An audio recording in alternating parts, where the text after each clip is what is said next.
Agora com vocês, o nosso garoto propaganda, Dr. Acari, que vai trazer, então, a apresentação, a mensagem que ele conseguiu capturar lá no Simpósio Internacional. Então, trazendo um pouco da parte clínica, complementando a aula do Dr. Marco. E, na sequência, então, a gente abre para perguntas e respostas para o Dr. Acari também. E ele quase nem gosta de falar, ele disse que está aqui disponível, que ele não tem pressa. Então, vocês já entenderam, né?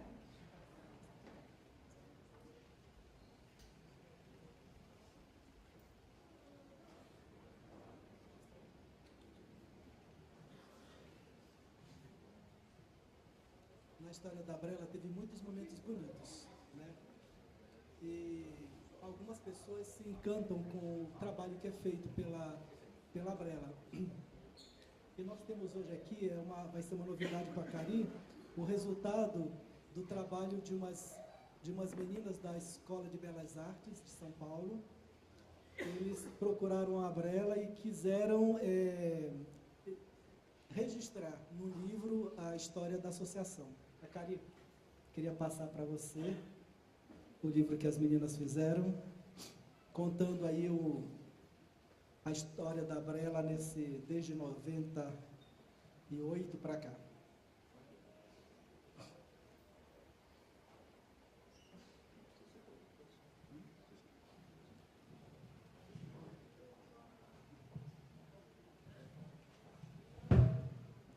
O Abrão, bom dia a todos, boa tarde, desculpa, mas não foi deliberado o atraso, tá? É que o avião atrasou 2 horas, aí a mala não chegava, aí o trânsito parado. Descobri, estava em São Paulo, Brasil. Totalmente, mas é bom aqui, demais. Em relação ao livro, eu não vi ainda o presente enorme, assim como foi esse presente agora, que foi nos ofertado em relação a essa música, mas uma das fotos que elas escolheram, com certeza, essas moças, das mãos entrelaçadas. Eu acho que esse é o caminho, né? Esse é o caminho. Então, agradecimento a essas crianças, agradecimento a vocês. Quando estava chegando aqui, foi o maior presente do ano. Obrigado. Tá? Sua filha linda demais, tá bom? E a nossa veterana, né? Eu não posso me deixar dar um beijo na nossa veterana aqui. Em relação ao que foi pedido, temos uma responsabilidade muito grande. Uma responsabilidade de captar as informações, e chegando aqui, ela aumentou mais ainda, porque depois do que foi ofertado para nós em relação à esperança e aquilo que Deus nos pediu, também aumenta muito a responsabilidade. Qual é a responsabilidade? Eu não tenho pressa, primeira coisa. Segundo, nós fomos a um congresso, o Abraão, a Patrícia, o Marco Antônio, Francisco Rota, o Gerson Chad, ou seja, bastante brasileiros encontravam-se lá. Já é a 25ª edição desse congresso internacional, como foi colocado aqui. É a 25ª reunião que foi feita. A primeira reunião foi em 1992. 76 pessoas estavam presentes. Primeira reunião da Brela, que algumas pessoas que se encontram aqui estavam presentes, nós éramos uns 15, né? Na primeira reunião da Brela. Então vejam só como que as coisas vão tomando vulto. E para essa reunião agora, quase 1.000 congressistas. Quase 1.000 congressistas trazendo informações a respeito dessa condição chamada esclerose lateral amiotrófica. O congresso foi feito na Bélgica. A Bélgica, esse pequeno país que se encontra aqui, ele é pequeno mesmo. Tem 30.000 quilômetros quadrados. Vai de São Paulo a Santos. Mas é um local maravilhoso, interessantíssimo, fantástico esse local. Organizadíssimo. Ou seja, o trem é 9h28, é 9h28 mesmo. 9h28 e 30 segundos você não entra mais dentro do trem, igualzinho em São Paulo. É uma população, mais ou menos, quase 11 milhões de habitantes que eles têm. 340 habitantes por quilômetro quadrado, é gente pra caramba que se encontra lá, só que são organizadíssimos. Entretanto, falam-se 3 línguas principais. Uma delas, que domina, que é o Flandres, que é o Flamengo, e a outra é o francês. E há uma briga enorme entre eles. Isso não é tudo maravilha, como que eles contam também.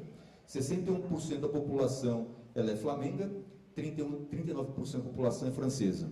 E eles não deixam fazer o novo censo, porque quem domina a lei é a maioria. Se faz novo censo e não tem maioria, então perde-se a dominância. Quando, por exemplo, um que tem a língua francesa como a primeira, se ele faz qualquer crime, ele é julgado pelo francês, não é julgado pelo holandês. E assim, por outra vez. Eles têm a constituinte, igualzinho como nós fizemos aqui. E na constituinte, quando estão as leis lá presentes, escreve-se em que língua? No Flamengo e no francês. Mas qual que vem primeiro? Olha só. Aí pode ser, não, que a minha esquerda é a outra direita. Para o Ocidente, a esquerda é o que vem primeiro. Para o Oriente, é a direita que vem primeiro. E para se evitar problema, eles fizeram da seguinte forma, como se fosse feito esse livro, em Flamengo, e vírus do outro lado, em francês. Então não se sabe qual que é a primeira página. Espertos, completamente espertos. E assim eles fizeram a constituinte deles, e eles se mantêm íntegros, coesos, dentro dessas divisões que seriam estados. E aqui nós temos o teu Halle-Vilvoorde, onde que está a cidade de Bruxelas, onde que aconteceu o congresso. Esse congresso aconteceu nesse local. Ontem foi o funeral, o falecimento da antiga rainha, 86 anos. E atualmente o rei é o rei Felipe II, é um dos reis mais novos existentes.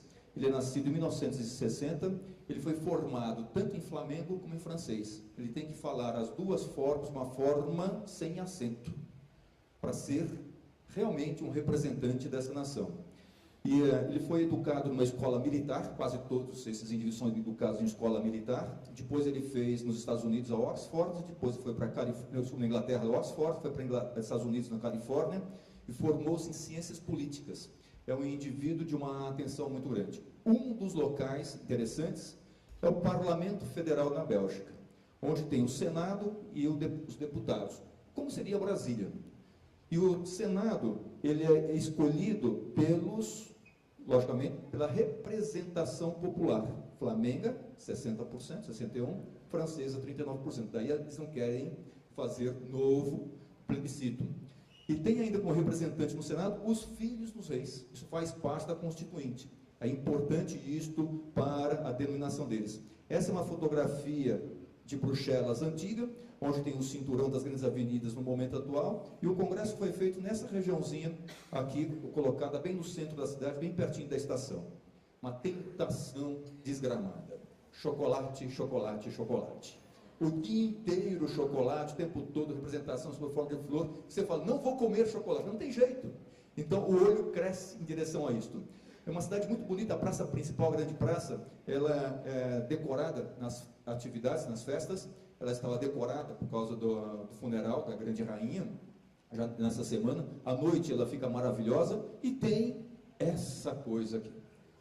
Vocês já viram isso já? O manequim Pis. O manequim Pis, ele aparece desse jeito, fazendo xixi, e é uma estátua pequena que tem, e vocês não imaginam a quantidade de japoneses que vão lá para fotografarem esse manequim Pis. E a história do manequim Pis é o seguinte: são várias histórias, uma delas, durante uma guerra do século XII, batalha comendo a pau lá e tal, e de repente o rei, o ducado, ele vê um molequinho lá no meio da guerra, nem aí com ela, tira o pirulito para fora e faz xixi. Se ele tem coragem para fazer isto, eu tenho coragem para brigar. E assim eles ganharam a guerra. Essa é uma história que eles contam. Logicamente que deve ser um pouco romanceada essa condição, mas o manequim Pis está presente em tudo. Está presente aqui em relação às moças de escola. Imagina, né, elas vendo aquela situação para fora, nas camisetas. Aqui, Brasil, Copa do Mundo de 2014, representação Brasil e Bruxelas, o manequim Pis. E ele fala, eu não tenho nada a ver com isso, aquele 7-1 contra a Alemanha. Isso já apareceu no dia 9 de julho de 2014. Ou seja, eu não tenho nada a ver com essa porcaria que vocês fizeram. Mas o manequinho, ele está presente nas vielas, ele bebe muita cerveja o tempo todo, então está fazendo toda hora cerveja, ele cai lá, tem em forma de chocolate também. Por que estou contando essa história de manequim Pis? Porque ele representa Bruxelas. E quando se fala em esclerose lateral amiotrófica, quando nós comentamos essa condição, quem que representa? Charcot, que foi o primeiro índio a descrever de uma forma muito bem feita. E Charcot descreveu essa doença nesse local chamado Salpêtrière, pedra de sal. Pedra de sal. Por que pedra de sal? Daí vem Salpêtrière. Era um local que eles guardavam pólvora. Era um local militar lá. E para ser bem guardada a pólvora, a parede tinha que ser mais larga. E como que eles faziam para que a parede fosse mais larga? Eles estimulavam a população, lá da França, lá de Paris, que eles fizessem xixi na parede. A ureia ia aumentando a espessura da parede, que fazia o sal, pedra de sal, Salpêtrière. Então daí a relação que foi feita entre a história de Charcot com o Manequim Pis também, em relação à urina e à ureia presente. E Charcot descreveu muito bem essa condição chamada esclerose lateral amiotrófica nas suas aulas magistrais. A primeira descrição, 1869. Quantos anos já? Quase 150 anos. Ou seja, um tempo grande já. Já temos de história de esclerose lateral amiotrófica. Embora nós tenhamos um tempo bastante grande, ela é pouco relatada, pouco informada, pouco referida. E assim passou-se o tempo para tentar explicar por que essa doença leva a uma alteração no músculo esquelético com uma fraqueza muscular. E desde 1869, Charcot já imaginava qual era a razão. Tinha alteração na parte lateral da medula, levando a espasticidade, endurecimento, e uma alteração no corno anterior da medula, levando a atrofia muscular. Ele já sabia disso desde aquela oportunidade. E assim, independente das manifestações clínicas, vocês vão ouvir falar o seguinte: há pessoas que têm um quadro chamado esclerose lateral amiotrófica. Há comprometimento do primeiro neurônio e do segundo neurônio ao mesmo tempo. Há pessoas que têm um quadro chamado esclerose lateral primária, que é só do primeiro neurônio. Outras, atrofia muscular progressiva, só do segundo neurônio, que é no corno anterior. E outros que têm uma forma que começa pela garganta, a paralisia, alteração na fala, alteração para deglutir, chamada paralisia bulbar progressiva. Mas elas representam praticamente a mesma doença. Como esta é a mais frequente, esclerose lateral amiotrófica, como os flamengos, é ela que domina. Ou seja, tudo é esclerose lateral amiotrófica. O congresso, portanto, é um congresso de esclerose lateral amiotrófica, embora estejamos falando de doenças distintas. E da esclerose lateral amiotrófica, o que se tem é a fraqueza muscular, é a atrofia, aquele tremor na carne, e quando eu bato o martelo, reflexo aumentado, hiperreflexia. Nas aulas que nós dávamos, olha, é uma doença puramente motora, afeta a via motora. Entretanto, começaram a aparecer descrições de pessoas também com alteração cognitiva. É a associação. Ela com, por exemplo, Alzheimer. Mas alguns indivíduos falavam o seguinte: não, eu acho que tem uma relação entre ela e uma alteração cognitiva em algumas pessoas. E a alteração ela era muito característica, chamada demência frontotemporal, que é essa forma. E essa forma de demência frontotemporal, ela tem sido muito utilizada, tem sido muito estudada, ela tem sido muito pesquisada, porque existe uma certa relação com a esclerose lateral amiotrófica. Então, nós temos, num canto, a esclerose lateral amiotrófica, a demência, e intermediária a elas, a essa condição chamada demência frontotemporal. Vocês vão entender por que a razão dessa condição. Na demência frontotemporal, aparece uma alteração na região frontal e na região temporal, levando a certas alterações comportamentais e alterações de linguagem para as pessoas também. As dificuldades de se encontrar nomes também. E nessas condições encontram-se esses aglomerados, essas partículas aglomeradas nas necrópsias, nos estudos de necrópsia. Nos Estados Unidos, um paciente com esclerose lateral amiotrófica, ele assina um termo de consentimento livre e esclarecido que ele gostaria, ao morrer, que fosse feita uma necrópsia adequada, completa nele, para tentar explicar por que ele tem isto. E o profissional responsável por esse paciente assume o compromisso de se estudar até o fim, se tiver um fim, em relação a essa condição. E através dessas necrópsias é que se encontram essas alterações, e essas alterações vão explicar por que os neurônios, lá naquela região motora, no corno anterior, eles vão diminuindo, eles vão desaparecendo. Então, esses estudos é que vão explicando. E esses estudos mostram o seguinte, que nós somos produtos de gene. Todas as doenças, todas elas, sem exceção, a AIDS, por exemplo, tem uma relação com a parte genética. São aquelas pessoas que têm predisposição para terem contato com o vírus entrar no corpo e o vírus desenvolver toda aquela alteração que desenvolve, do que aparece. Entretanto, há pessoas que têm certas alterações genéticas que não permitem que o vírus entre no indivíduo, e há pessoas que, mesmo o vírus entrando, não desenvolvem aquela doença. Ou seja, existem, portanto, mecanismos genéticos que predispõem às doenças, e existem mecanismos genéticos que inibem, que protegem de certas doenças. Dependente daquilo que o indivíduo faça ou não faça durante a sua vida, por exemplo, em relação com o meio ambiente, ou com a atividade profissional, ou a atividade outra qualquer, é que tem interseção que vai ter o desenvolvimento de certas doenças. Quando se fala em esclerose lateral amiotrófica, 90% das vezes, caso único na família.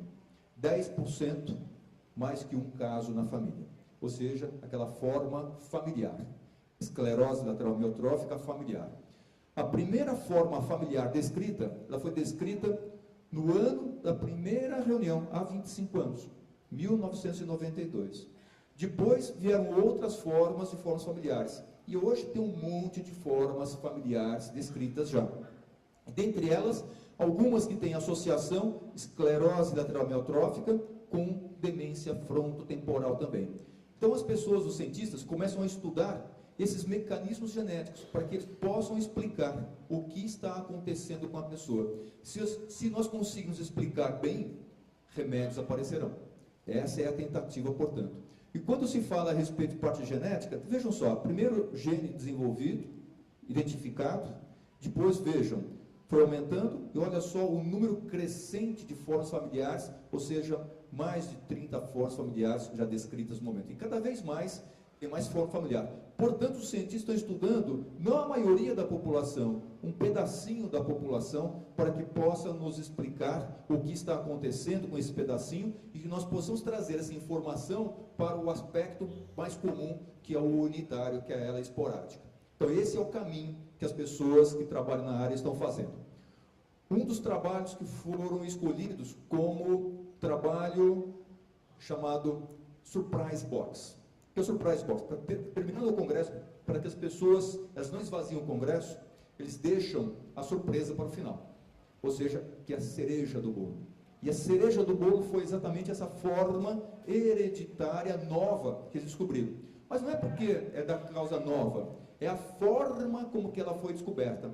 Através do estudo de uma forma nova de identificação de problemas, análise do exoma. Exomas são caixinhas de DNA, que juntas elas fazem o nosso DNA de leitura dos genes que nós temos. Se estudarmos todas essas caixinhas, nós vamos saber quais são os genes relacionados a doenças, quais são os genes relacionados à proteção de doenças também. E uma dessas formas de estudo chegou a essa condição da TUB-A4A. Essa TUB-A4A é uma nova forma de esclerose lateral amiotrófica familiar. Eles conseguem identificar as alterações que aparecem nas células. E assim, é a primeira variante que foi descoberta através dessa técnica nova chamada do exoma. E essa descoberta está fazendo o quê? Uma simplificação para os modelos animais. Quando se fala, portanto, em remédio, eu preciso ter um bom modelo animal. Se eu não tiver um bom modelo animal, eu não vou conseguir fazer uma pesquisa no animal e trazer aquele resultado para o humano. Eu tenho que trazer, portanto, o melhor modelo animal. Então, desta forma, nós vamos descobrir qual é o melhor modelo animal, e a descoberta do melhor modelo animal, nós vamos identificar quais são as medicações que poderiam modificar a história natural desta enfermidade. Em relação ao camundongo, o camundongo vive 2 anos. Mas tem um camundongo que tem uma mutação num dos genes que causam a forma familiar. Em vez de ele viver 2 anos, ele vive 150 dias. Muito pouco tempo que ele vive. 1/4 de vida, que eu espero. E a manifestação da doença começa ao redor de 90 dias. Portanto, mais 60 dias ele morre. E se eu conseguir identificar uma forma de interromper a doença desse camundongo, eu conseguirei trazer essa informação para o humano, é a pergunta. E o humano vai responder sobre a mesma forma, ou seja, se eu interromper, vai ampliar a longevidade dessa pessoa. Agora, se esse modelo animal não for muito apropriado para o humano, eu vou gastar muito tempo e dinheiro no modelo que não é adequado. Por isso, aquela forma do exoma é muito interessante para que isso aconteça. E assim, os modelos animais têm sido feitos para certos genes, como o gene desta proteína chamada TDP43, uma outra chamada FUS, outra chamada C9-ORF. Nós vamos fazendo, e cada uma dessas condições, ela está relacionada, vocês tiveram a aula do Marco Antônio hoje, em cada uma etapa da célula. A célula, para viver, para ela ter vida e não morrer, ela precisa de muitas coisas acontecendo de uma forma correta, adequada.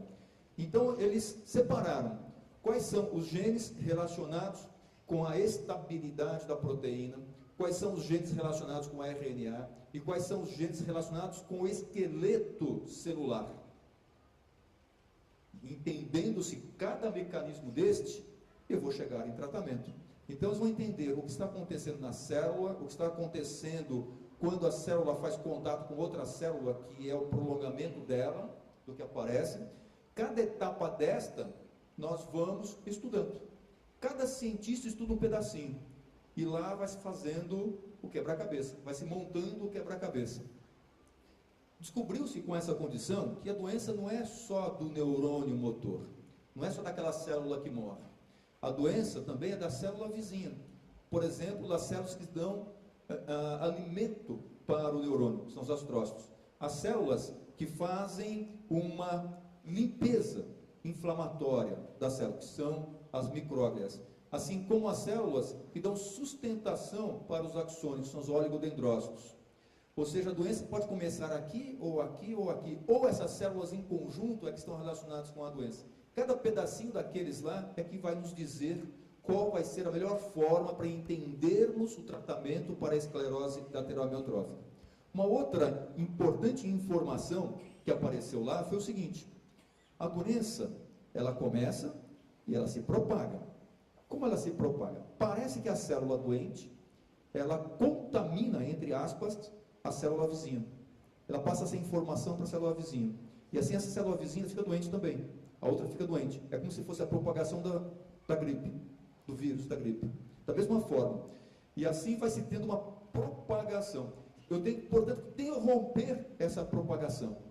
E aí é que vem também esses modelos animais, para tentar identificar onde é que começa a doença, como ela está relacionada com as células vizinhas, como que essa célula se comunica com outras células e como que acontece a propagação da doença para as células vizinhas. E essas células vizinhas alteradas é que vão fazer com que ocorra uma evolução da doença. Aqui é um quadro clínico de evolução clínica. Então vejam só, começou no período zero uma fraqueza no braço. Algumas semanas depois, que já era uma fraqueza pequena no braço, tornou-se maior. Algumas semanas depois, já tornou-se muito mais importante e começou a aparecer uma alteração nas pernas também. Ou seja, aquela história da propagação em relação à doença. E a propagação, ela segue um certo sentido. Ou ela segue na medula nervosa da gente, pegando as células vizinhas, mais próximas, ou do outro lado, para o outro lado. Contralateral também, mas por contiguidade, que elas vão afetando as células. E esses mecanismos aqui vão nos explicando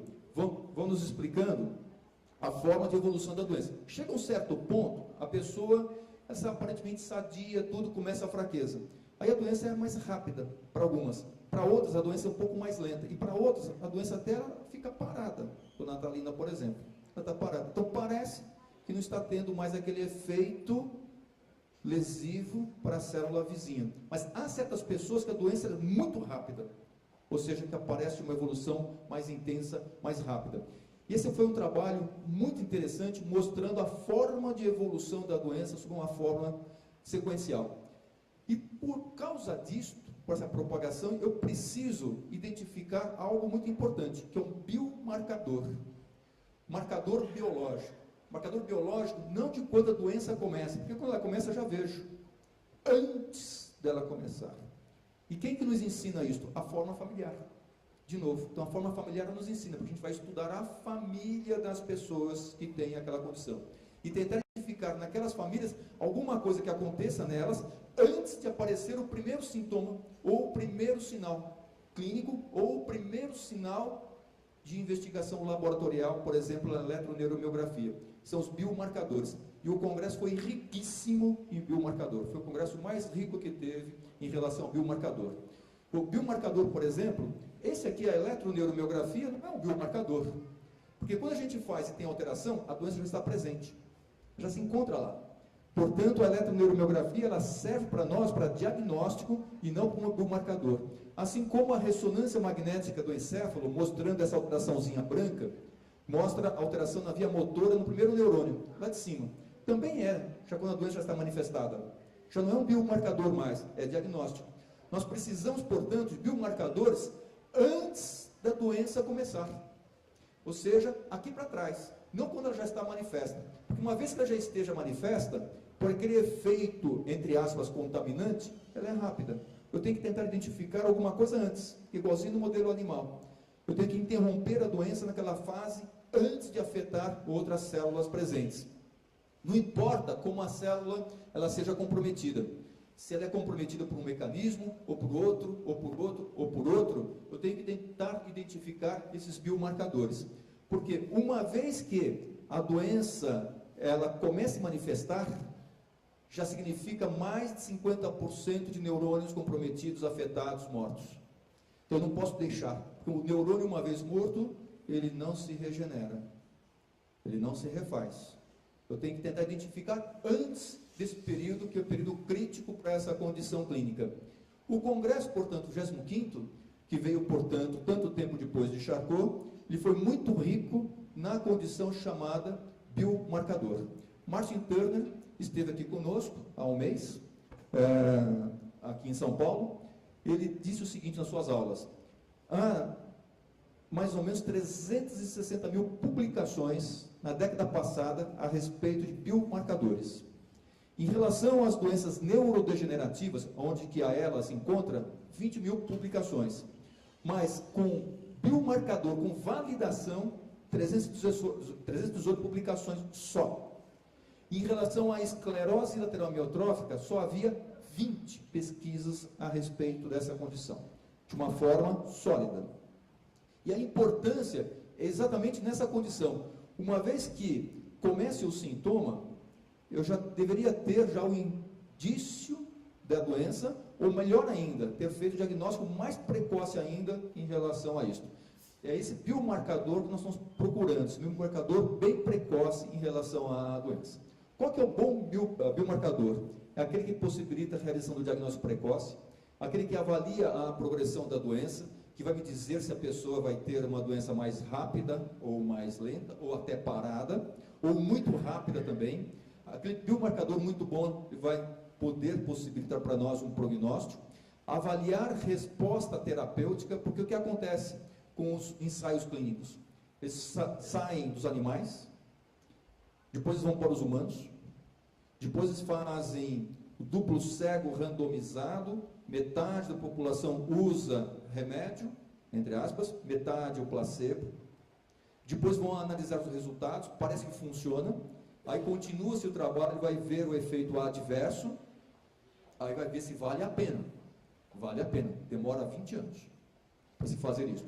$1 bilhão, cada remédio deste. Para dividir esse 1 bilhão em quantas pessoas de esclerose lateral amiotrófica, é doença rara, vai dar mais ou menos $50 mil por mês para um tratamento que modificaria a doença. E um outro problema ainda, eu uso o duplo cego randomizado. Aí eu descubro estatisticamente que não funcionou o remédio. Só que um indivíduo, espere, calma, eu melhorei muito. Ou, para mim, a doença não avançou mais. Então eu tenho que identificar aquele indivíduo, o que ele tem de diferente, porque aquela medicação poderia ser útil para ele. Mas como no geral não foi útil, ela não é colocada. Ou seja, os tratamentos vão ser individualizados. Isso é muito importante. E esse biomarcador vai servir para isso, para avaliar resposta individualizada terapêutica. E também identificar possíveis candidatos, pacientes à terapia. Dentre os biomarcadores, foram colocados vários: sanguíneos, metabolômico, urinários, líquido cefalorraquiano, PET-CT, com uma forma especial para fazer tomografia, eletrofisiológicos como TMS, Imune, Munix, vou passar muito rápido, porque o que acontece? As pessoas depois mandam muitos e-mails para a Brela. Como vai ficar registrado, as pessoas vão poder acompanhar depois. Dentro dessa condição colocada, Hiroshi Mitsumoto, você está trazê-lo para este ano 2015 aqui em São Paulo, nosso congresso. Ele colocou como biomarcador creatinina, creatinoquinase e ácido úrico. A creatinoquinase, ela aumenta precocemente, ou seja, antes dos primeiros sintomas aparecerem. A creatinina, ela diminui, que é um marcador de rim. E o ácido úrico, ele fica baixo também. O melhor prognóstico é aquele indivíduo que tem valores elevados de creatinina e valor elevado de ácido úrico. Olha só que interessante. Algo diferente que nós colocamos em relação à parte renal, marcadores.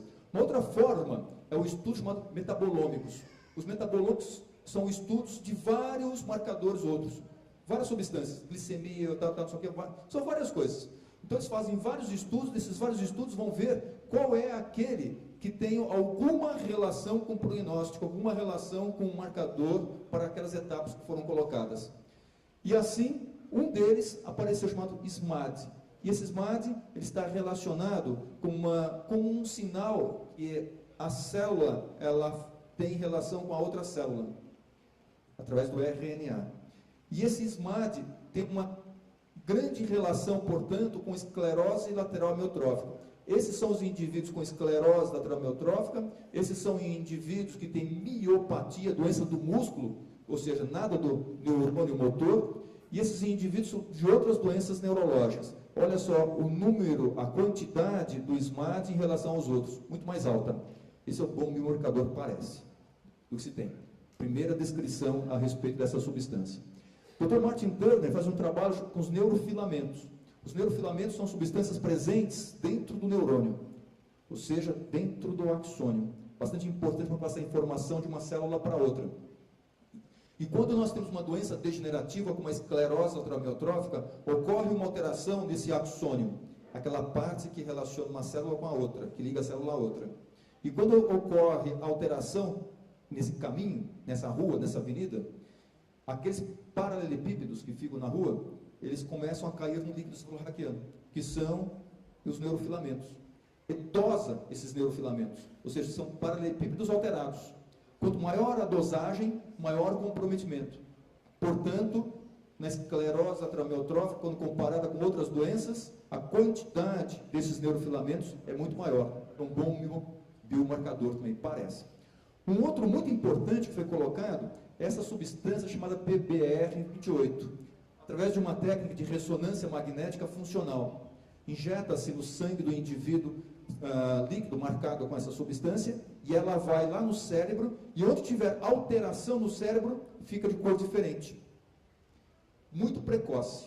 E mais interessante ainda, identifica alguém diferente do restante que pode responder a remédio. Você dá um remédio para ele, se era vermelho, que é alterado, e passa a ser verdinho normal, olha, respondeu. Então essa é uma forma que a gente vai procurar agora em relação ao biomarcador. Uma outra forma, chamada TMS, nós estamos fazendo aqui na Escola Paulista de Medicina, lá no ambulatório, através de estímulo da condução elétrica.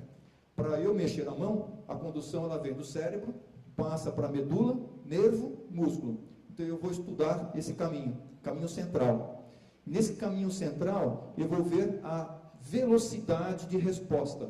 Então eu dou um estímulo e capto a resposta. Na esclerose lateral amiotrófica, essa resposta é mais rápida.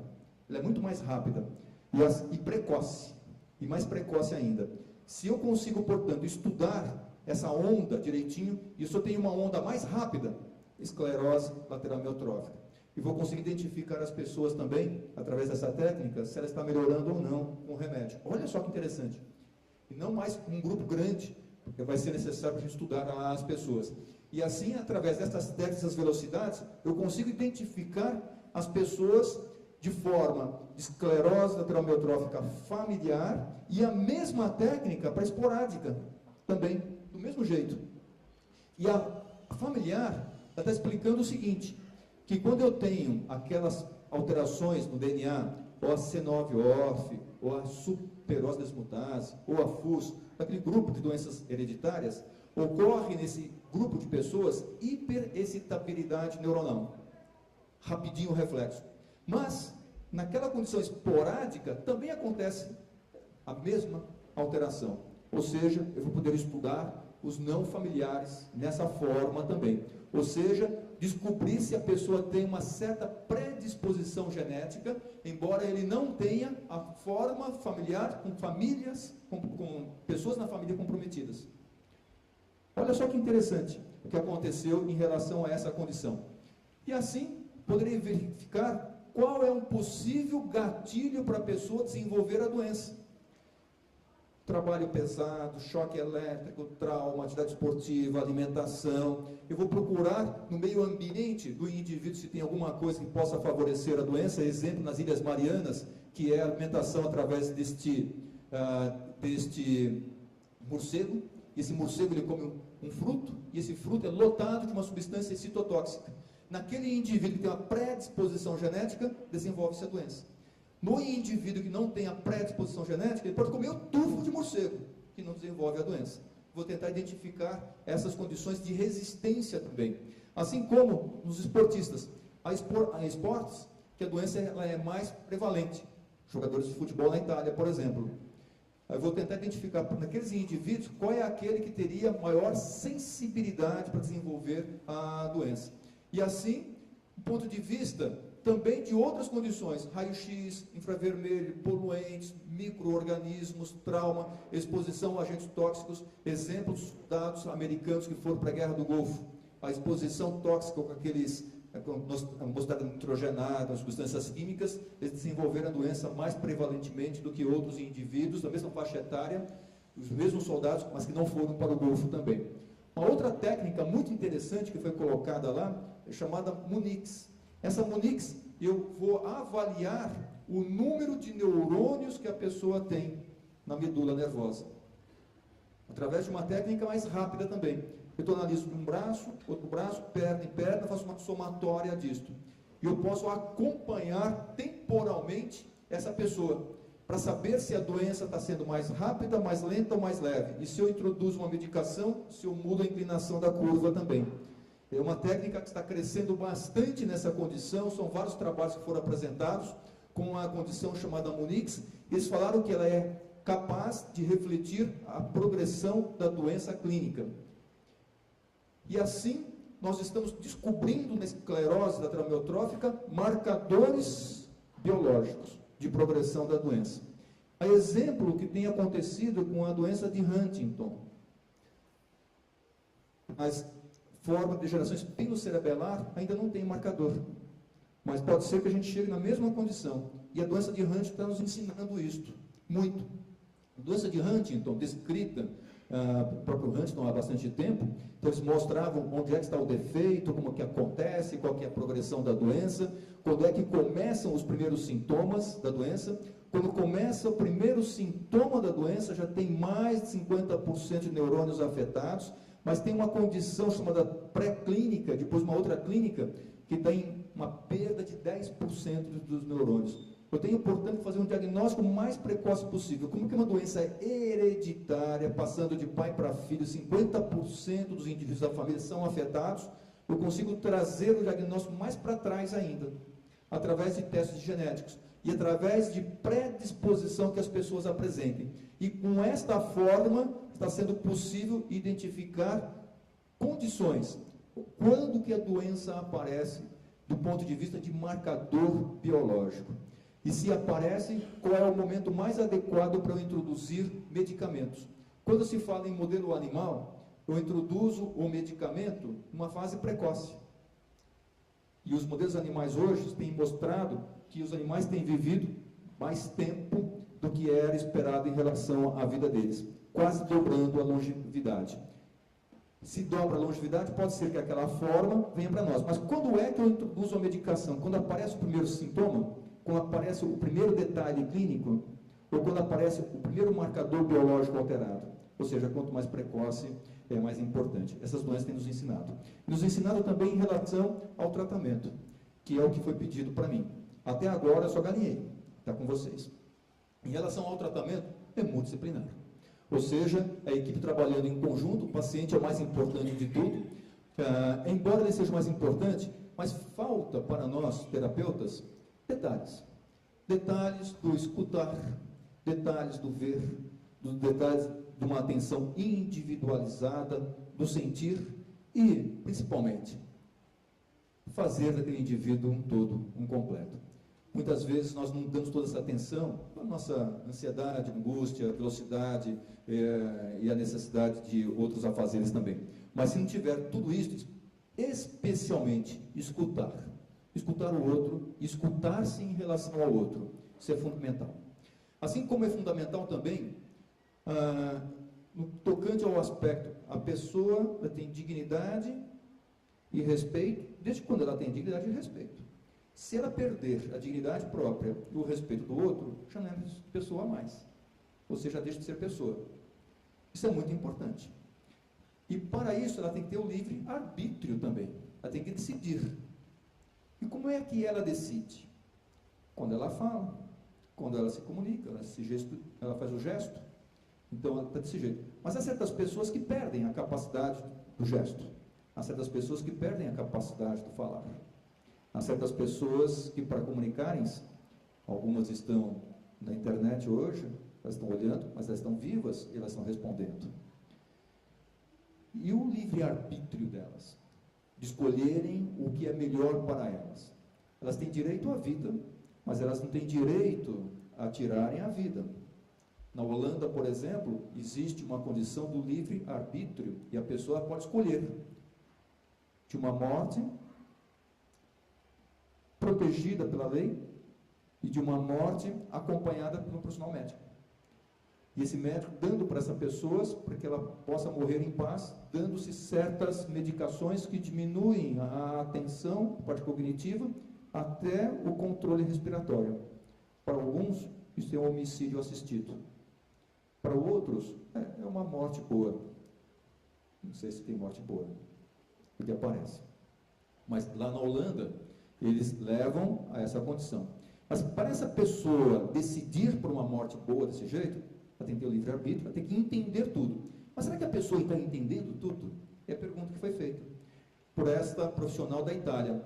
Ela perguntou se aquele indivíduo tem esclerose atramiotrófica, porque uma parcela tem aquela alteração chamada demência frontotemporal. Essa pessoa ela tem, portanto, consciência adequada de tudo aquilo em relação ao livre-arbítrio para ela?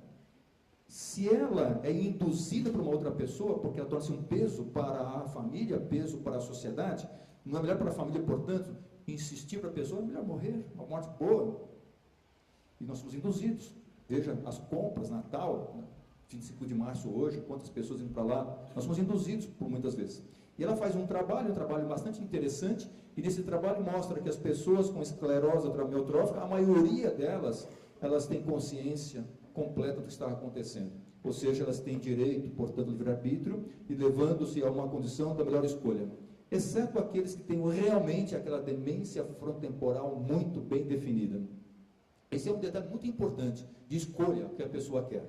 Quando se fala a respeito de tratamento, vocês tiveram hoje uma aula da Patrícia, tenho certeza, em relação à parte do tratamento multidisciplinar, em relação à parte nutricional, da parte respiratória, mas vou chamar a atenção para alguns detalhes bastante interessantes.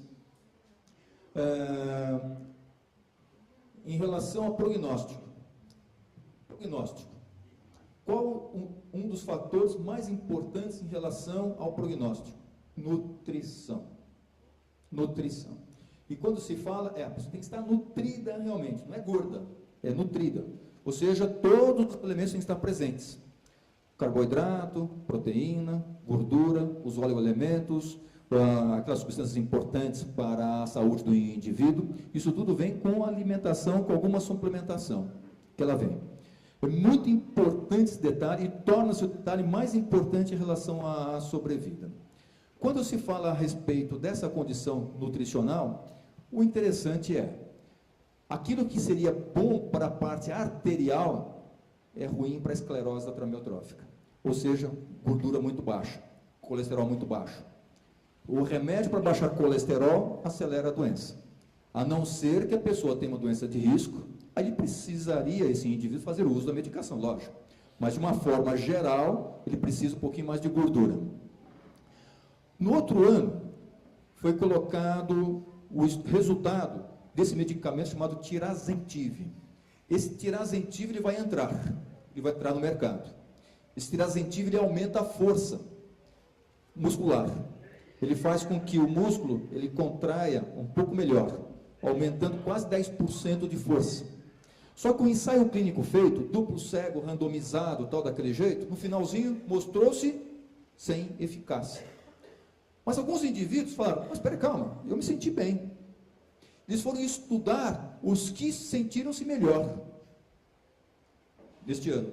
E quando eles separaram os respondedores dos não respondedores, tinha diferença. E a diferença, ela se encontrava principalmente na parte respiratória. Ou seja, esse medicamento, aqueles indivíduos que eram responsivos, eles tinham uma melhor capacidade respiratória. Eles respiravam melhor, a força respiratória era melhor, a tosse era melhor. E assim sobreviviam mais. Só que eles não conseguiram, naquele momento, diferenciarem essas duas populações. Ou seja, conseguiram diferenciar agora. Então, diferencia mesmo. E essa medicação vai entrar para outras doenças. Vai entrar para uma chamada miosite a corpo de inclusão. E provavelmente vai ser um doping em atleta. E aí ela entra no mercado. Ou seja, vai ter um número grande de indivíduos usuários da medicação, ou seja, para a parte respiratória, tínhamos uma resposta evolutiva. A outra pergunta feita foi o seguinte, se eu for introduzir Tirazentiv para essa pessoa, e a medicação dada para ela, já há bastante tempo, é o Riluzol, será que essas duas juntas, elas não interagiriam de uma forma não eficaz? Que poderia uma atrapalhar a outra? Ou trazer efeito maléfico para a outra? Foi feito um trabalho muito interessante que está aqui, mostrando que não tem esse efeito adverso associado das duas medicações. Aqui eu já comentei a respeito da alteração do colesterol e triglicérides, os medicamentos que abaixam bastante colesterol e triglicérides, para os indivíduos com ela, não deve ser utilizada essa forma terapêutica. Um outro trabalho muito interessante, isso aqui é um pôster mostrando a mesma coisa em relação às estatinas. Outro trabalho muito interessante feito foi... Tudo bom? Tudo bem? Tudo bom? Um outro trabalho muito interessante feito foi em relação ao BiPAP, que a Patrícia comentou com vocês. A introdução do ventilador mecânico não invasivo, ela deve ser precoce, bem precoce, antes da necessidade de uso da pessoa. E o grande segredo são as interfaces. São diferentes interfaces. Aqui em São Paulo, felizmente, nós temos essa potencialidade de disponibilizar essa forma de ventilação para os pacientes, assim como com as interfaces diferentes. Mas isso não é o comum no Brasil, e a gente tem que lutar para que isso ocorra no Brasil. Mas um detalhe que está acontecendo que vai modificar é a introdução do marca-passo diafragmático. Nós temos marca-passo para o coração, nós temos marca-passo para a doença de Parkinson, e está aparecendo um marca-passo agora que vai para o nervo, para o músculo que faz o diafragma funcionar. E as pessoas que estão sendo tratadas desta forma, elas estão mantendo mais tempo a sua capacidade ventilatória. Até há um pouco tempo, nós não insistimos, nós não estimulávamos o marca-passo diafragmático. Entretanto, nesse congresso, foram vários trabalhos, vários pôsteres apresentados, vários grupos colocando a respeito do marca-passo diafragmático. Isso vai começar a entrar. Ou seja, é um processo sem volta nessa condição. Comentou-se a respeito da traqueostomia.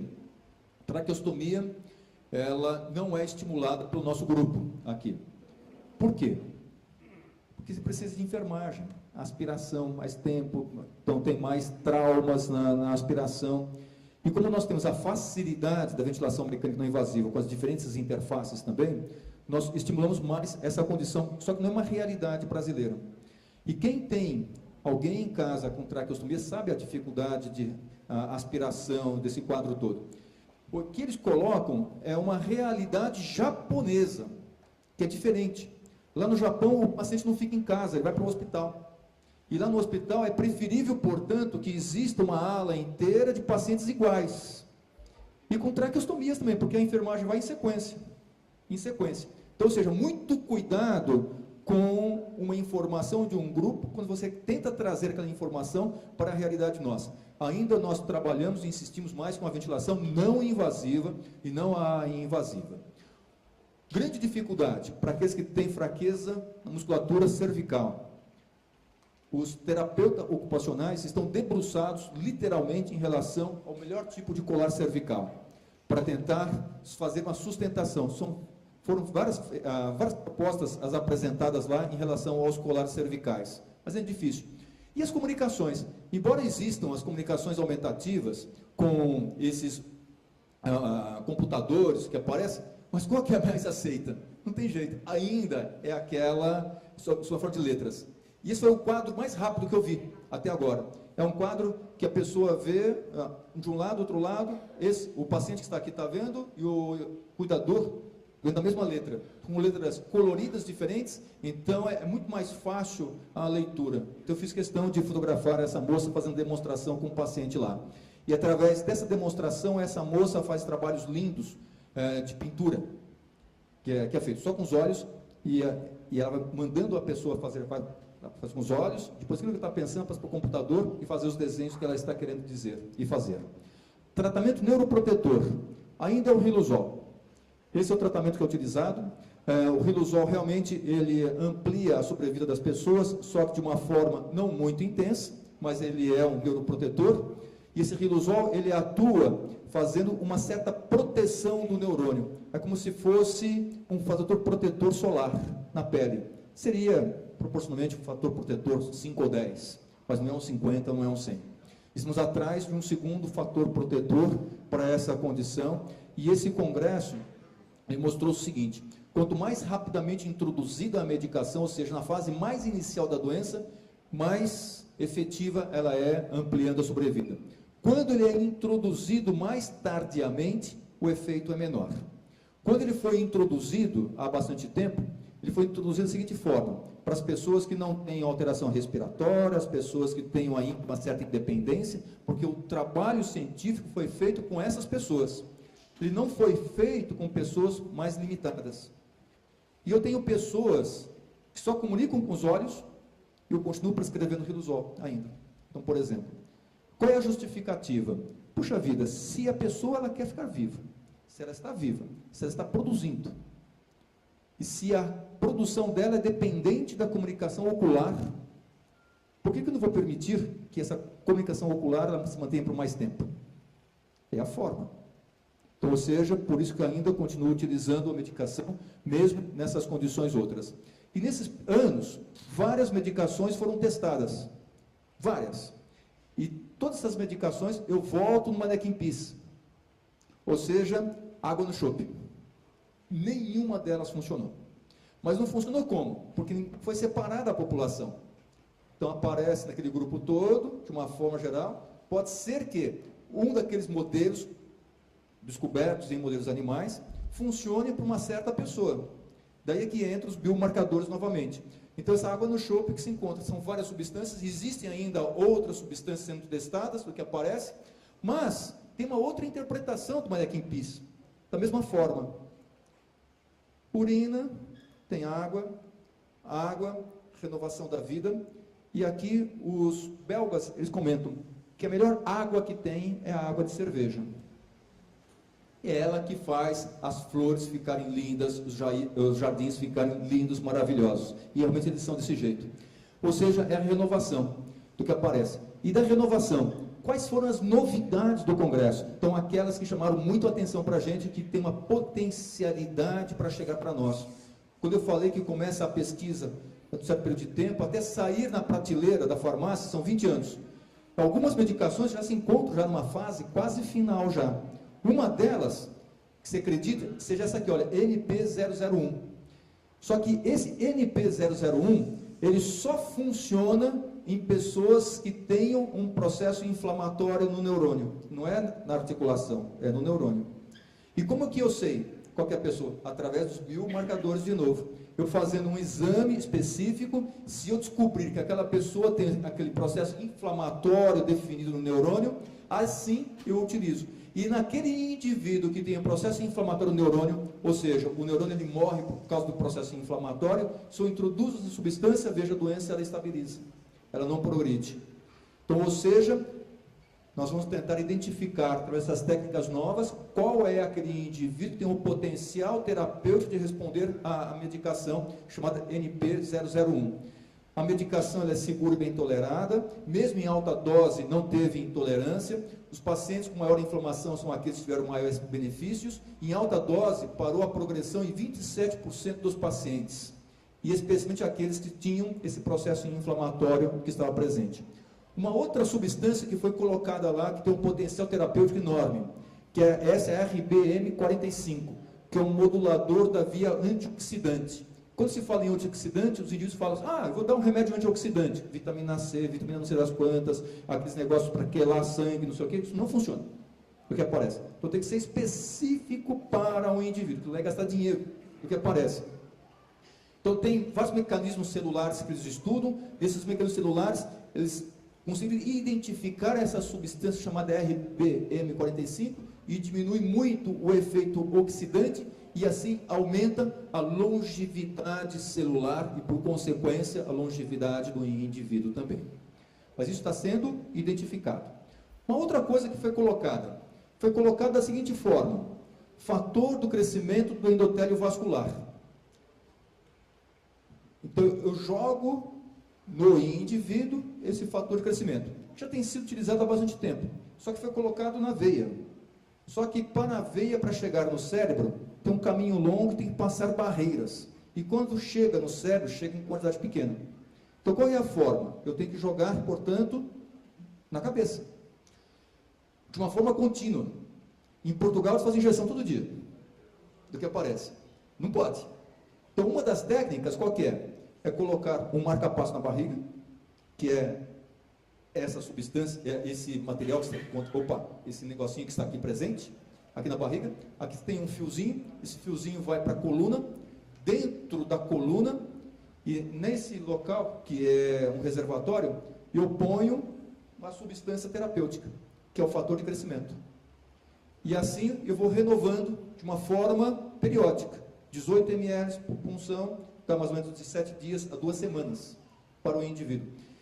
E essa bomba de infusão vai jogando de uma forma continuada essa substância terapêutica na coluna, na medula, onde tem o líquido, e aquilo circulando, chega até o cérebro, que aparece. E assim do cérebro passa para o neurônio. Esse fator de crescimento, ele protegeria o neurônio. Essa é a forma terapêutica. E eles estão fazendo isto, já estão com um número razoável, a pessoa da Bélgica, o Van Damme, não é aquele lutador, tá? É o outro, tá? Do que aparece. Eles randomizaram 18 pacientes, 8 foram para um outro grupo, 10 para outro grupo, e assim houve um resultado interessante, satisfatório, melhorando a força. Mas teve um detalhezinho, e eles passaram muito rápido. 2 pacientes morreram no procedimento. Ou eles falaram o seguinte: não foi do procedimento, mas foi nos 3 primeiros meses. Do ponto de vista de trabalho científico, morte relacionada com qualquer procedimento, no período de 3 meses, está relacionado com o procedimento. Ou seja, embora eles falem que não, que foi por outras causas, porque um desses foi a embolia que teve, mas a gente tem que tomar muito cuidado com essas condições. Tentar trazer para nós, tem um remédio tal específico que aparece.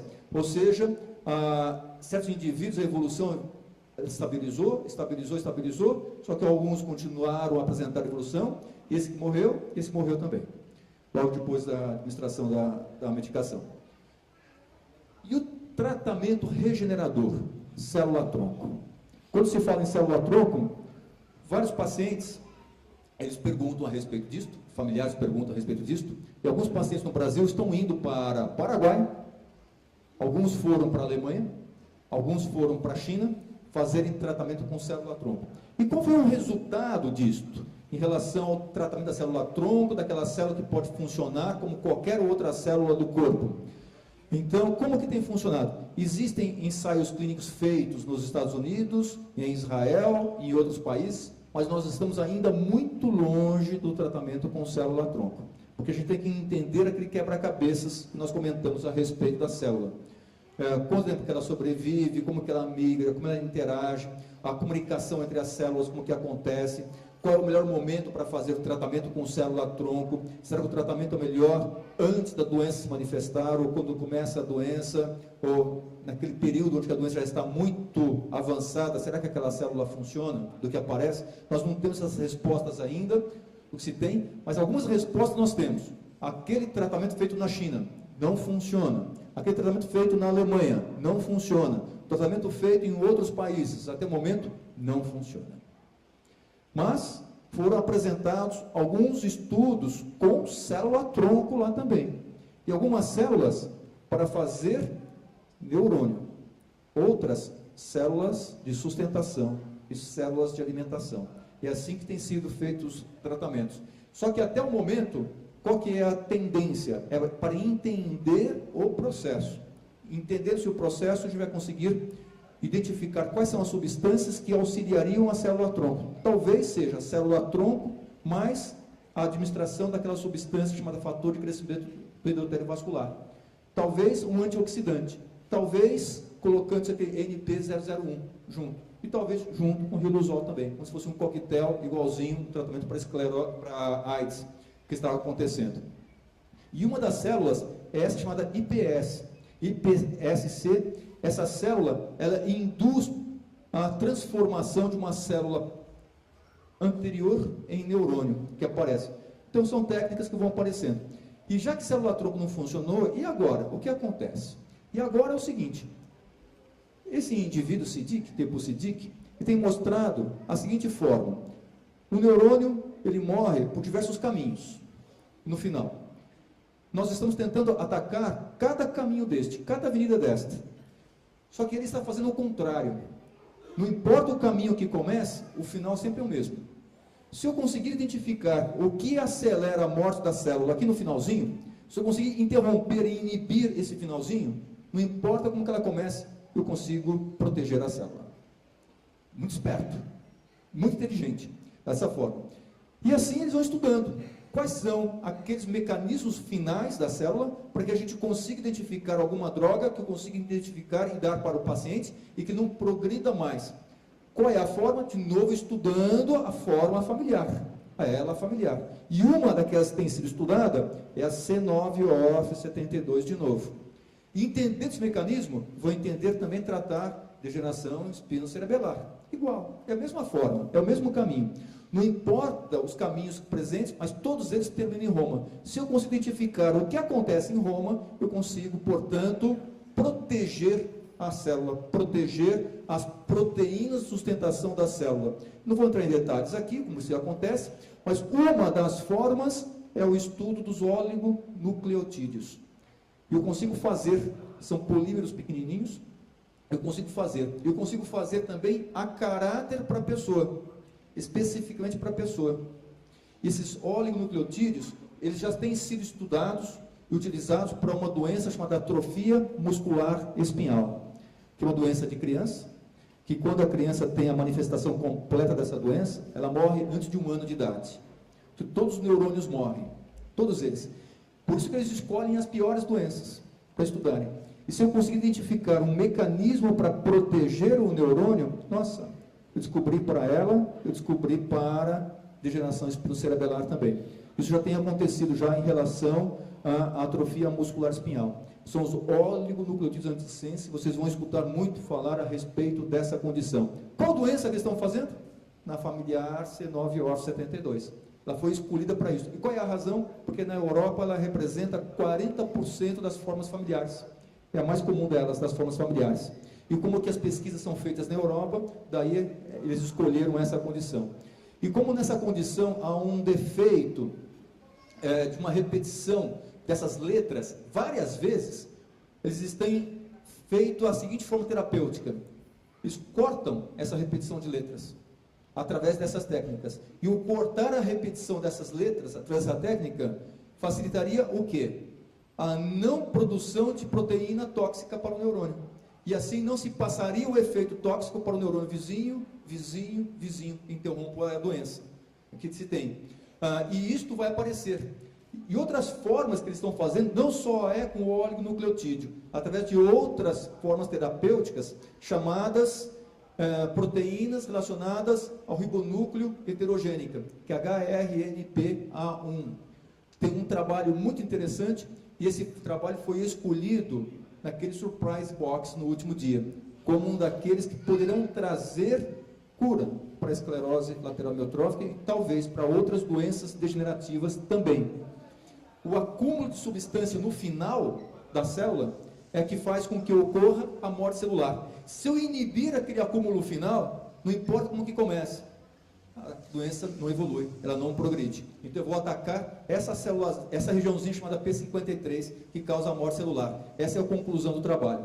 Ou seja, lá eles colocaram o seguinte: é possível aumentar a sobrevida dos animais, dos modelos animais, através dessas técnicas todas que eu comentei com vocês, e uma delas, muito importante, através da administração de vírus inativos. Os mesmos vírus que dão doenças para nós, como gripe, como AIDS e outras coisas, inativando o vírus, ele entra em contato conosco, só que não causa doença. Mas se eu colocar nesse vírus um pedacinho de uma substância protetora, esse vírus vai levar para a célula a substância protetora. Eles estão fazendo isso em camundongos. E em camundongos, são várias formas que eles estão fazendo. Em camundongos, eles estão ampliando a sobrevida de uma forma bastante intensa do que aparece. E se amplia a sobrevida, aqui olha, 250 dias, e morria com 150, quase que dobra do que aparece. Só que eles começam a dar o medicamento antes da doença aparecer. Daí a necessidade do marcador biomolecular, para eu introduzir o remédio antes da doença aparecer também. Não se sabe se esse efeito é o mesmo quando a doença está manifesta no camundongo, como que acontece ainda. Mas a gente vai começar a estudar essa condição. Então são vários trabalhos apresentados dessa forma, é uma sequência grande dessas condições, mostrando que os camundongos eles vivem mais tempo. E há uma relação interessante. Tudo foi feito com a forma familiar. E aquele mesmo resultado obtido em forma familiar está sendo obtido também em forma esporádica.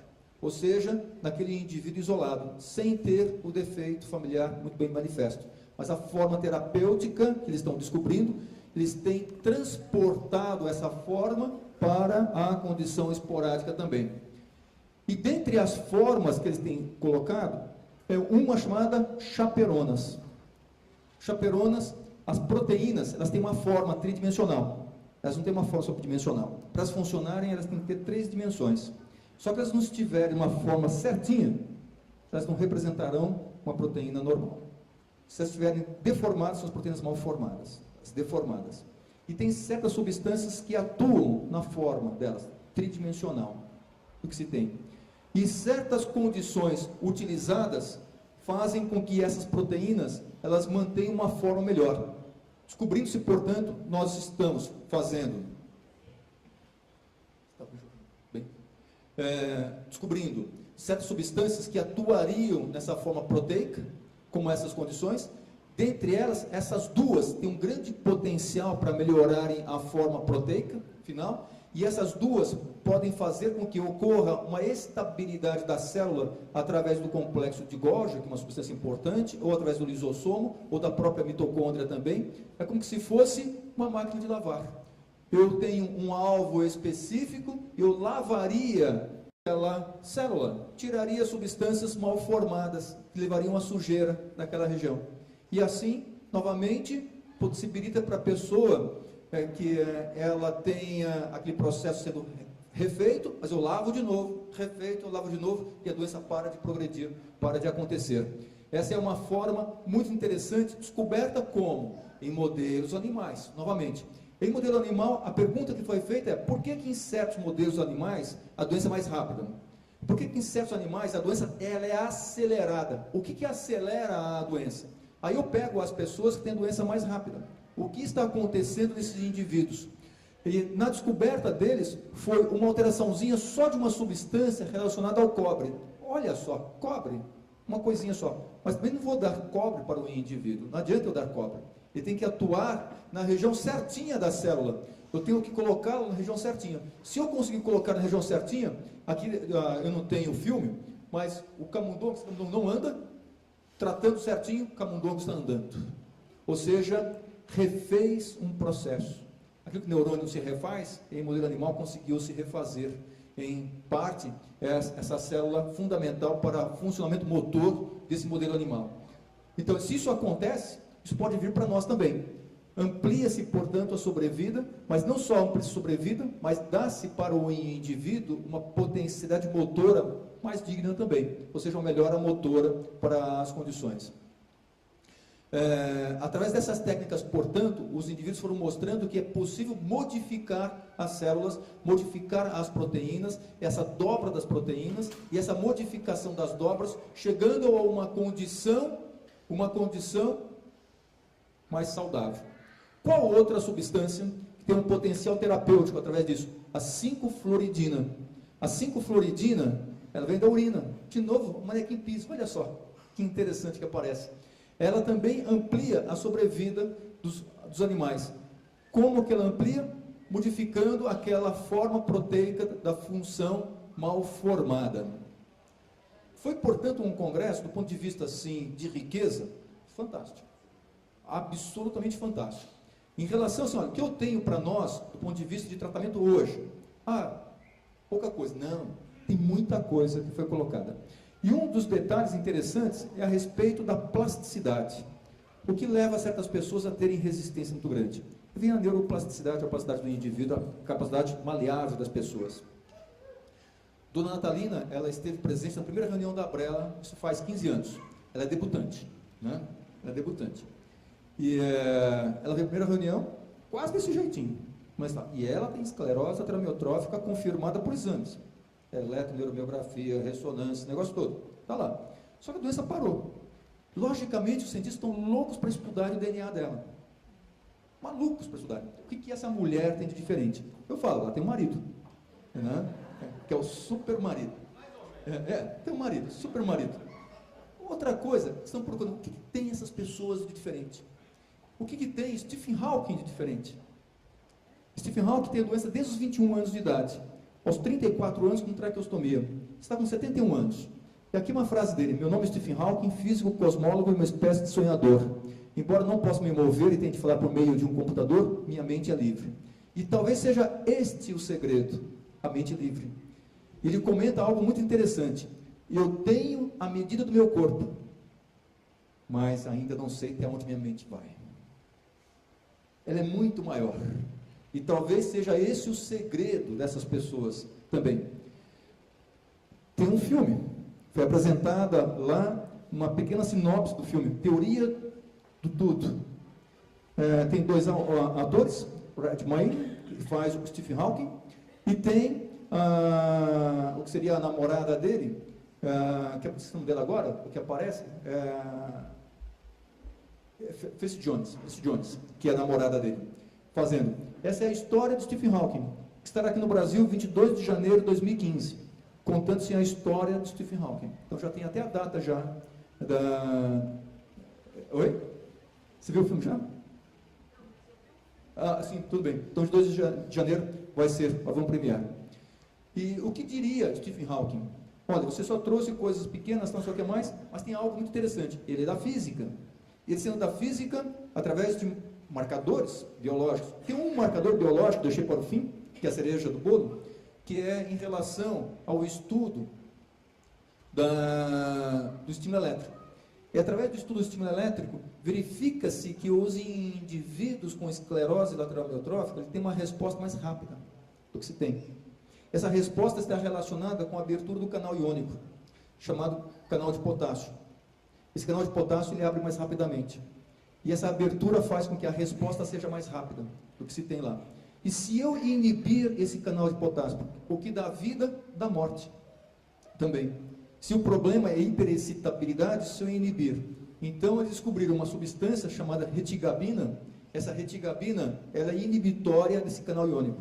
Então, ela estabiliza. Talvez seja um dos maiores potentes inibidores de excitabilidade neuronal. E assim, protegendo o neurônio. Vai começar um ensaio clínico com retigabina. Vocês vão começar a escutar a respeito disso. Mas muito cuidado sempre. Tem que ter os ensaios apropriados. Retigabina é o anticonvulsivo. É um antiepiléptico. E se for isto, é uma medicação que não vai ter dificuldade para trazer. mas nós temos que aguardar um pouquinho. Essa é a cereja do bolo, talvez seja a medicação para a esclerose lateral amiotrófica mais rápida do que aconteça. Então a retigabina já tem alguns ensaios clínicos acontecendo e os resultados que aparecem. Voltando no começo, portanto, nós temos Jean-Martin Charcot, descrição de 1869 da esclerose lateral amiotrófica. O que aconteceu em 2014, julho de 2014? O banho com água e gelo que muitas pessoas fizeram no mundo todo. Algumas de uma forma, sabendo por que estavam fazendo, outras porque elas estavam brincando, mas mesmo aquelas que brincaram bastante, puxa vida, elas foram muito importantes. Elas foram muito importantes porque nunca se falou tanto a respeito de esclerose lateral amiotrófica nesses anos todos, desde Charcot, desde 1869, como neste ano de 2014. Nunca se falou tanto a respeito de investir em pesquisa. Os americanos arrecadaram 112 milhões de dólares só com o banho com água e gelo. No Brasil foram 500 mil reais. Então não é à toa que eles dominam as pesquisas, dominam os conhecimentos, dominam a língua do Congresso, que é inglês. Se eles dominam tudo isso, então imagina, se lá na Bélgica o que domina é o Flandres, que é o que se fala mais, então eles dominam o mundo, lógico. Então eles põem os conceitos também para a gente. Nós, talvez um dia, nós tenhamos o português dominando nessas reuniões, nós temos o português dominando a ciência, a cultura também. Talvez a gente tenha, não sei quanto tempo que demora, mas o banho, esse banho, ele foi fantástico. Assim como também o banho tomou lá no inverno, estava muito gelado lá, menos 2, menos 3 graus, não estava com gelo ainda, e o Mannequin Peace, ele foi o grande símbolo desse congresso, com as diversas histórias que ele conta, e dentre as histórias colocadas, estimula que Charcot, se ele pudesse trazer uma mensagem para nós, eu acho que traria esta. Primeiro, obrigado pela paciência de vocês, desculpe meu atraso de hoje, do que está, voltem em paz com Deus, um Feliz Natal, e não percam a esperança, de jeito nenhum. Ela está presente dentro do nosso coração. Muito obrigado.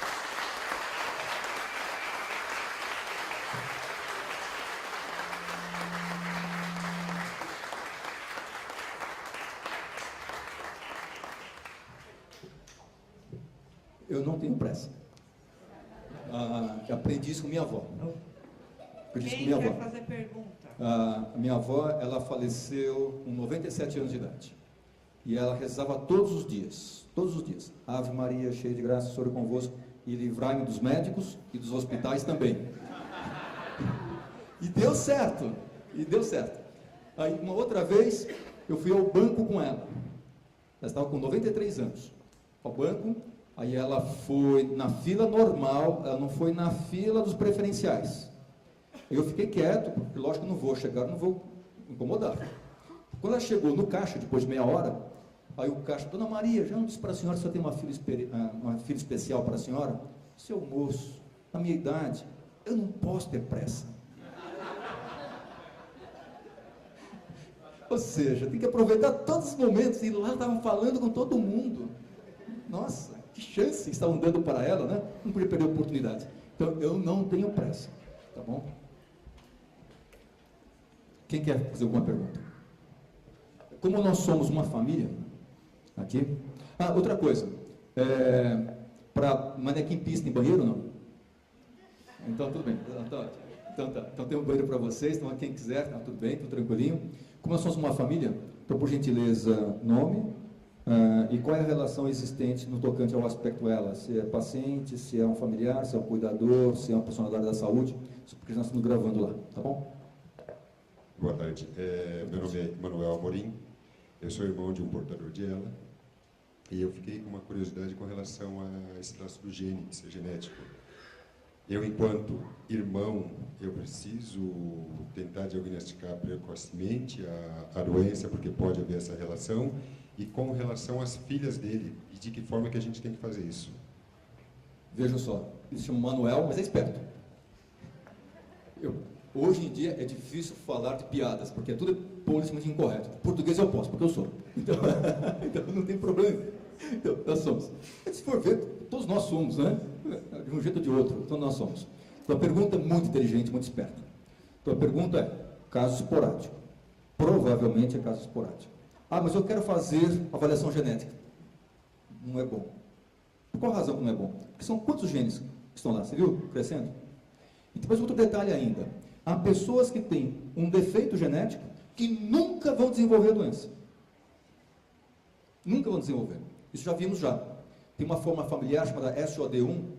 Tem uma família nos Estados Unidos, uma parte morando em Nova York, outra parte morando em Boston. Tem duas senhoras, não sei se estão vivos ainda, uma com 81 anos, outra com 87, com um defeito genético, sem a doença. Mas familiares com a doença, que desenvolveram com 40, 50 anos. Então elas têm alguma coisa que impede que a doença ela se instale. Então nós temos que entender muito isso. Nós estamos chegando no exoma, no estudo dos pacotinhos. Mas ainda não é momento para eu ter a interpretação correta e segura. Um defeito encontrado vai acontecer isto. Um defeito encontrado, eu tenho que fazer isto. Nós estamos aprendendo. São técnicas novas que estão chegando. Então, em relação ao quadro, eu quero fazer o estudo genético. Para eu saber se tem a doença ou não, não. Agora, na Holanda, o que eles estão fazendo? Colheram o sangue de todos os indivíduos. E procuraram no DNA dessas pessoas marcadores de DNA relacionados com a esclerose lateral amiotrófica. Mas, de uma forma de pesquisa populacional, não individualizada, para eles entenderem o que está acontecendo. Porque se tiver uma mutação num gene, eu não vou conseguir dar para o indivíduo uma certeza se ele vai desenvolver a doença. Não vou dar a certeza se ele vai desenvolver a doença mais precocemente ou mais tardiamente, ou se nunca vai desenvolver a doença. E vou criar no indivíduo uma ansiedade de tal sorte que vai deixar de viver. Porque uma vez que você tem a doença, você tem uma relação com ela. Você se defende. Mas, será que eu vou ter uma doença? Com certeza você vai ter uma doença degenerativa. Eu nunca quis ir a quiromante. Eu nunca quis ir aquela história de ler o futuro. Então, será que eu vou querer viver sem dente, sem cabelo? Não estou preparado para isso. Gordo, não estou preparado para isso. Tem uma preparação que a gente tem que ter.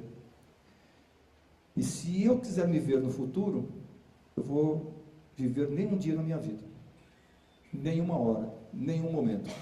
Então eu tenho que aprender com essas pessoas a tirar de todos os momentos o segredo. O segredo é aproveitar todos de uma forma intensa, sem pressa.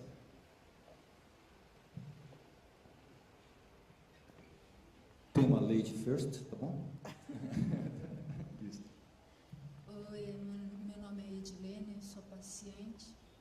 Eu fui diagnosticada como sendo portadora de doença Do neurônio motor? neurônio motor. E assim, logo que eu fui diagnosticada, vocês me passaram o Riluzol. E eu comecei a ter reação muito forte. Aí foi cortado, eu fiz exames. Só que de lá para cá, eu piorei bastante. Eu queria saber se está relacionada à evolução da doença. Outra pergunta muito importante. Se o que aconteceu está relacionado com a evolução própria da doença, ou se tem alguma relação com até a própria medicação também. O Riluzol ele foi pesquisado nos anos 80. O primeiro trabalho que saiu foi em 1993, o segundo trabalho em 1995, que apareceu o segundo trabalho. Desde 1997 nós prescrevemos. E sabemos que algumas pessoas têm efeitos adversos. Dentre os efeitos adversos, fadiga, alguns têm aumento de cãibra, alguns têm aumento de dor, aumentam as fasciculações para algumas pessoas também, e principalmente do ponto de vista de hepatotoxicidade. Daí a necessidade de se fazer exames de TGO e TGP de uma forma periódica. Só que não é frequente, é bastante incomum. E não tem até hoje nenhum trabalho mostrando que existe alguma relação com a evolução mais rápida da doença no tocante à medicação. Então não tem. Como se fosse um efeito adverso guardado da medicação. Até o momento, né? Não tem. Então, porque agora eu tenho tido muita fadiga. A fadiga aumentou, a cãibra aumentou. Todos os sintomas aumentaram. Então, particularmente eu acredito que seja relacionado com a genes da própria doença que esteja apresentando. Eu não comentei aqui a respeito de um possível medicamento chamado tamoxifeno. O tamoxifeno foi um estudo realizado em 2004, 2005 por Benjamin Brooks, um estudo interessante que foi feito, tem uma tendência positiva, só que quem mais se beneficiou foram os homens. É um hormônio para tratamento de câncer de mama, e é um neuroprotetor. Não tem nenhum laboratório que tem interesse em estudar o tamoxifeno, porque ele custa R$70 a caixa. E qualquer ensaio clínico hoje, a fortuna é fantástica. Então, eu tenho certeza que não terá ninguém fazendo uma força para se estudar o tamoxifeno. Eu, particularmente, se uma pessoa, se ela não apresenta alguma condição clínica que impeça a utilização do tamoxifeno, como mioma, como risco de trombose venosa, eu tenho introduzido. Mas não tem, desde essa época, 2004, 2005, nenhum outro trabalho que tenha sido feito em relação ao tamoxifeno.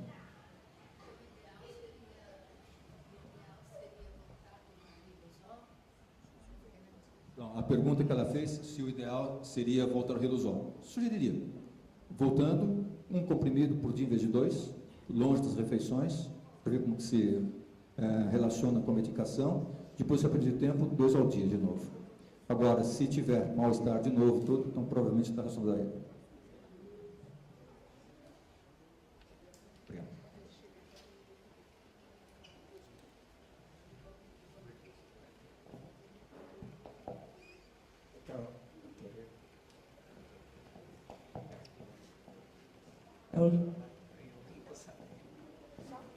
É o seguinte, eu gostei muito de ver a pergunta do jovem aqui, gostei muito mesmo da explicação do senhor.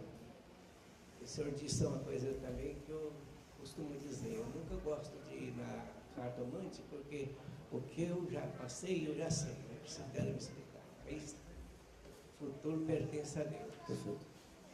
Mas o senhor falou uma coisa aí que me chamou a atenção. Por que agora, 2014, é que mais falaram sobre essa doença? Porque aumentou muito essa doença? Está acontecendo agora? O nome do senhor mesmo? Isaías. Sou Isaías. Tudo bem. A pergunta do Isaías é o seguinte: por que agora tem se falado bastante da doença? Porque quando nós falamos há um tempo atrás de esclerose lateral amiotrófica, já até embolava a língua. E o quê? Era mais ou menos assim. Hoje não. Tem bastante gente. Aumentou o número de pacientes? Não.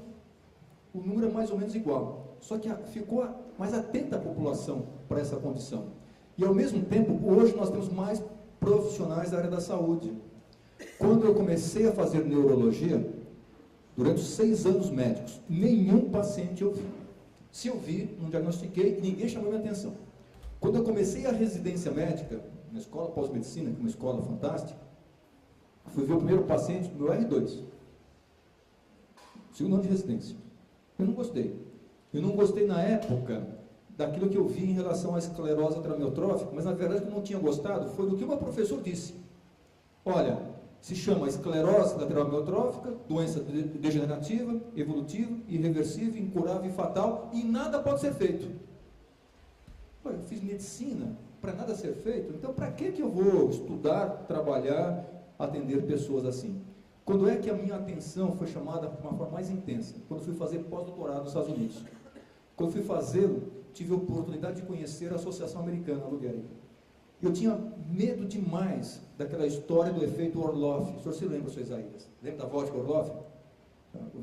Eu sou você amanhã? Mais ou menos isso, né? Do futuro que aparece, né? Então eu tinha medo daquela história de antecipar o futuro das pessoas. Só que lá era o contrário. Eles tinham que mostrar a doença, sua forma real, para que eu possa lutar contra ela, e eu lutando contra ela, que eu pudesse trazer um benefício para o outro. Foi a introdução da associação, da reunião, porque já existia a Associação Americana, a Lou Gehrig Association, e foi ela que estimulou os irlandeses a fazer o primeiro congresso, na Irlanda. Os congressos são organizados pelo grupo da Irlanda, do que se tem. E aqui no Brasil, quando nós falávamos de esclerose lateral amiotrófica, a Élica trabalhava na esclerose múltipla. Então, quando nós trouxemos a Élica, porque ela era uma pedra preciosa lá, para vir trabalhar conosco, ela veio, as pessoas confundiam a Élica com a esclerose múltipla, que se a esclerose fosse tudo igual. E os telefones, você que trabalha com a esclerose, aquela esclerose, não sei o quê, mas até ela explicar o que era, hoje não. Hoje é ao contrário. Hoje a informação, ela vem de uma forma assim, as pessoas já sabem exatamente o que se tem. Tem mais detalhes, tem mais informações. Meninas do segundo ano de Belas Artes interessaram-se para fazerem um histórico a respeito da Brela, da Ela, essas condições, e este ano foi um ano mágico para nós. Essa história da água com gelo foi mágica. Nunca se falou tanto, nunca se identificou tanto um problema. Nós ganhamos muito com isso. Não é ganhar economicamente, não é isso. É ganhar no sentido de chamar a atenção. Estão presentes aqui R3, sexto anista da escola, segundo anista da escola. Quando é que numa reunião dessa, sábado, você sabe que passamos já, poderíamos ter presença disso. Então alguém teve uma atenção chamada por uma condição como esta. E lá no congresso, a quantidade de jovens no congresso, fantástica. Ou seja, eles vão descobrir mesmo, não só como ela se manifesta, quais são as causas, como eles vão interromper a evolução da doença. Pode ter certeza disso. Este ano foi um ano mágico para nós. E sem ainda os dividendos do ano 2014. Isso aqui é tudo dividendo, 2013, 2012, 2011, sem os dividendos de 2014. E o próximo congresso, 11 e 13 de dezembro, em Orlando. Portanto, Disney, tá? 11 e 13 de dezembro, tá? Em Orlando. Talvez ficar perdendo tempo aqui, uma reunião de sábado, Disney, tá? Dando a dica já. Já põe, pedi para o Papai Noel já. Tá bem? 11 e 13 de dezembro, em Orlando. E com certeza, essas informações passadas aqui, elas serão michurucas, entre aspas, em relação ao que nós teremos lá. Tem sido um ano mágico para a gente. Muito interessante, José.